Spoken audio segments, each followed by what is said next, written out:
Halo semuanya, perkenalkan nama saya Rifki Al-Hisham.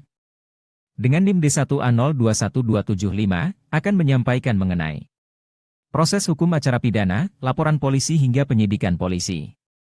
Dalam halnya ada 3 tahapan yang mesti dilalui dalam proses acara pidana mulai dari laporan polisi sampai penyelidikan polisi, yaitu 1. Laporan polisi 2. Penyelidikan polisi 3. Penyidikan polisi. Laporan polisi. Definisi laporan polisi. Laporan polisi adalah laporan yang disampaikan oleh warga negara kepada aparat penegak hukum terkait suatu kejadian atau tindak pidana yang ia alami atau ia saksikan. Laporan polisi pada dasarnya dapat dibuat oleh siapapun itu yang merasa mengalami atau melihat sebuah tindak pidana. Dalam halnya di keadaan tertentu laporan polisi bersifat wajib dan dapat dikenai sanksi bagi orang yang tidak melaporkannya, misalnya bagi seseorang yang mengetahui bahwa bakal ada pemufakatan jahat yang mengarah pada tindak pidana tapi tidak melaporkannya. Tanggapan kepolisian terkait laporan polisi. Apabila penyelidik menerima suatu pemberitahuan dan/atau laporan yang disampaikan oleh seseorang, penyelidik mempunyai hak dan kewajiban untuk menindaklanjuti, pasal 1/24 KUHP. Mengenai laporan atau pengaduan yang dapat diterima penyelidik. 1. Jika laporan pengaduan diajukan secara tertulis harus ditanda tangani oleh pelapor atau pengadu. 2. Jika laporan atau pengaduan diajukan secara lisan harus dicatat oleh penyelidik dan ditandatangani oleh pelapor atau pengadu dan penyelidik. 3. Jika pelapor atau pengadu tidak dapat menulis, hal itu harus dicatat dalam laporan pengaduan, pasal 103 KUHP. Setelah ada masuknya laporan polisi maka tahapan selanjutnya yang dilakukan oleh kepolisian adalah proses penyelidikan. B. Penyelidikan polisi. Definisi penyelidikan polisi. Menurut pasal 1 angka 5 KUHP yang dimaksud dengan penyelidikan adalah serangkaian tindakan penyelidik untuk mencari dan menemukan suatu peristiwa yang diduga sebagai tindak pidana guna menentukan dapat atau tidaknya dilakukan penyidikan menurut cara yang diatur dalam undang-undang ini. Jadi dalam halnya penyelidikan dilakukan untuk menilai apakah peristiwa yang dilaporkan merupakan tindak pidana atau bukan supaya bisa dilanjutkan ke tahap penyidikan. Pihak yang berwenang melakukan penyelidikan. 1. Menurut KUHP, pasal 1/4, yaitu, polisi, dari pangkat tertinggi hingga terendah. 2. Menurut undang-undang lain yaitu, jaksa, Bapepam, pasar modal, Tamtamal, Angkatan Laut.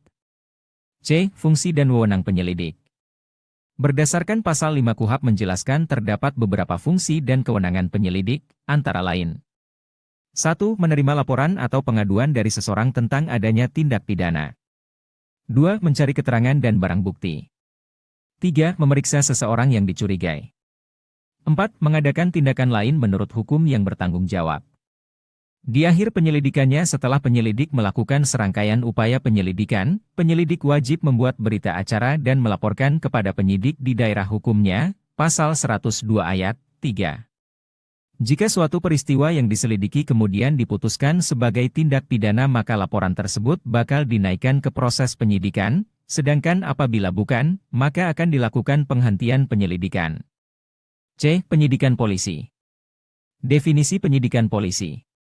Berdasarkan pasal 1/2 KUHP adalah suatu tindakan dari para aparat penegak hukum, penyidik, dalam mencari dan menemukan, mengumpulkan alat bukti serta mencari tahu siapa pelaku tindak pidana.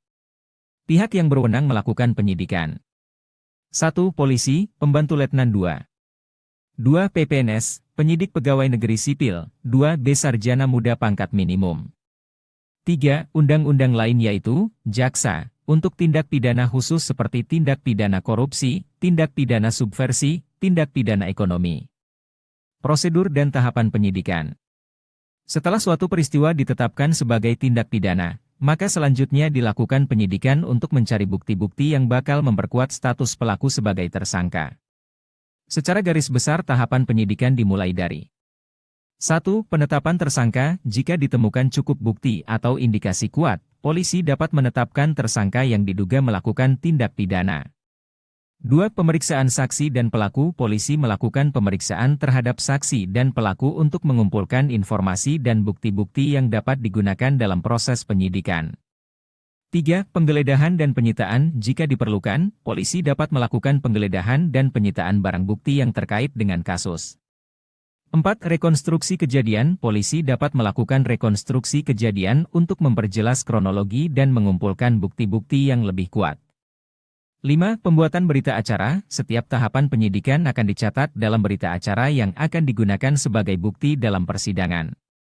6. Pemberkasan dan penyerahan ke jaksa. Setelah selesai melakukan penyidikan, polisi akan melakukan pemberkasan dan menyerahkan berkas perkara ke jaksa untuk proses selanjutnya.